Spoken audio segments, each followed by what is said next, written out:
Hello and thanks for stopping by. This is Demon from the Darkside for the Commodore 64, and it was released by Compass Software in 1988. This is an adventure text game with graphics, and you're tasked with defeating a demon and retrieving a magical staff. The graphics in this one are detailed enough where they have to sort of be painted in sections. Line graphics render first, then some detail, and then they flood with color. It's not the fastest graphic loading on screen, but I guess it works okay. This one, unlike a bunch of other text games that I've looked at, uses different color text to try to identify what's going on. Basic descriptions are in green, exits are listed in yellow, and it lets you know what directions you can travel. And if there are any items in the area, they are white. I've reviewed a bunch of text-based games on this channel over the past few months, and this is the first one I've run into that actually gives you access to a vocabulary of basic terms. If you type vocab in the command prompt and press enter, a list of what you can say will display. I know it's not a complete list, but I'll take it. It's certainly useful to have. In this game, I get myself stuck in a cave pretty quick off the bat, and I'm stuck behind a force field. It was the second screen I actually made it to. I spent a half an hour here, wasting away and getting frustrated over figuring out what to do. At this point, I had a sword, and there was nothing in the room except a statue. Examine the statue, and you can see that there are symbols engraved on it. You read the words, and it says you can make out the word Mekla. So I figure it's a special word, so I type, say Mekla, and nothing happens. I'm stuck in this room for a half an hour, typing everything under the sun, trying to figure out what to do, and I'm starting to get frustrated. And then eventually, I figured out that I was just spelling the word wrong, so I guess you need to pay attention. I examine the statue again, and now there's a path revealed behind it, so I go through the opening, and it closes behind me like you'd expect. Suddenly I find a life spell in a room, and then there's a pit in the center of this sort of roomy cave place. There's green slime on the walls, and there's green slime in the pit. So, at this point I'm looking at my inventory, and I've got a few things, right? I got a ruby, a sword, a life spell. I examine the slime in the wall, and a chunk of it falls off, and it's revealed to be a green slime mask. Okay, it's an object that's available to me. It must be beneficial somewhere, so I take it. Now, there are no other rooms that I can travel to. I'm stuck in a room. There's absolutely nothing else I can travel to. So there's some sort of a puzzle I have to fix here. The only thing in the room is a pit with green slime in it. If I go into the pit, which, of course, this is exactly where you need to go, you have to do something in there and then get out. So I get myself into the pit, and I keep getting myself killed by slime. Turns out there's a plank at the bottom of the pit, and there's a puddle of water. You need to examine the puddle of water, and you see a dead rat. I take the rat, and then I try to use the plank to get out, but I continue to die. I do this enough where I get frustrated and start searching online for cheats. Eventually I found one and I gave it just a quick glance. I'm in the right place and I'm doing mostly the right things. I just wasn't thinking about the situation right. You find a dead rat in a puddle and you have a life spell. You just picked it up.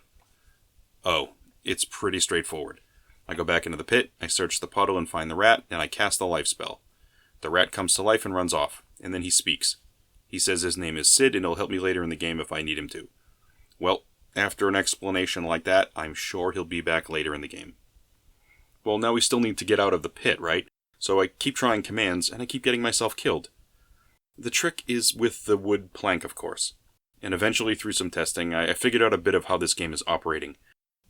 There's no rat in the pit when you first get into it, only the mention of water. So you have to search the water to see the rat, and then you can cast the spell. The same thing on the wood plank. You have to examine the wood plank first, then the game tells you, oh, you could wedge this plank between the walls.